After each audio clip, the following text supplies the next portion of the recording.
ഇന്ത്യയുടെ നയതന്ത്ര നീക്കങ്ങൾ വിജയിച്ചു. ഖത്തറിൽ തടവിലാക്കിയിരുന്ന മലയാളിയടക്കം 8 മുൻ നാവികസേന ഉദ്യോഗസ്ഥരെയും വിട്ടയച്ചു. വാർത്താക്കുറിപ്പിലൂടെയാണ് വിദേശകാര്യ മന്ത്രാലയം ഇക്കാര്യം അറിയിച്ചത്.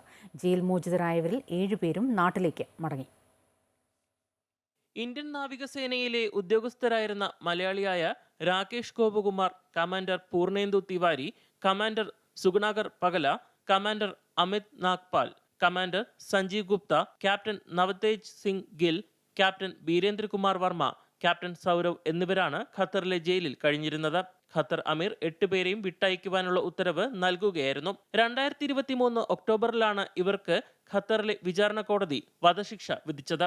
ശിക്ഷിക്കപ്പെട്ടവരുടെ കുടുംബം നൽകിയ അപ്പീൽ പരിഗണിച്ച് ഡിസംബർ 28-ന് അപ്പീൽ കോടതി വധശിക്ഷ റദ്ദാക്കി ഓരോരുത്തർക്കും വ്യത്യസ്ത കാലയളവിലുള്ള തടവ് ശിക്ഷ വിധിക്കുകയും ചെയ്തു. അൽ ദഹ്റ എന്ന സ്വകാര്യ കമ്പനിയിൽ ജോലി ചെയ്തിരുന്ന 8 പേർ കഴിഞ്ഞ വർഷം ഓഗസ്റ്റിലാണ് അറസ്റ്റിലായത്.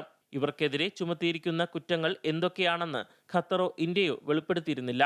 മാർച്ച് 25-ന് ഇവർക്കെതിരെ കുറ്റപത്രം നൽകുകയും തുടർന്ന് ഒക്ടോബർ 26-ന് വിചാരണ കോടതി വിചാരണ പൂർത്തിയാക്കി വധശിക്ഷ വിധിക്കുകയുമായിരുന്നു. മുൻ ഇന്ത്യൻ നേവി ഉദ്യോഗസ്ഥർക്കെതിരെ ചാരപ്രവർത്തനം, രാജ്യദ്രോഹ കുറ്റം എന്നിവ ആരോപിച്ചായിരുന്നു ഖത്തറിലെ വിചാരണയെന്ന് ചില അന്താരാഷ്ട്ര മാധ്യമങ്ങൾ റിപ്പോർട്ട് ചെയ്തിരുന്നു. ഇന്ത്യ ഖത്തർ നയതന്ത്ര ബന്ധം പോലും വഷളാകുന്ന വിധത്തിൽ ഈ സംഭവം മാറി. ഇവരെ മോചിപ്പിക്കുവാൻ നയതന്ത്ര തലത്തിൽ വിദേശകാര്യ മന്ത്രാലയം ഇടപെടലുകൾ നടത്തിയിരുന്നു. സാധ്യമായ എല്ലാ നിയമ പോരാട്ടമടക്കമുള്ള വഴികളും ഉപയോഗിക്കുമെന്നും വിദേശകാര്യ മന്ത്രാലയം അറിയിച്ചിരുന്നു. അമൃത ന്യൂസ്, ന്യൂഡൽഹി.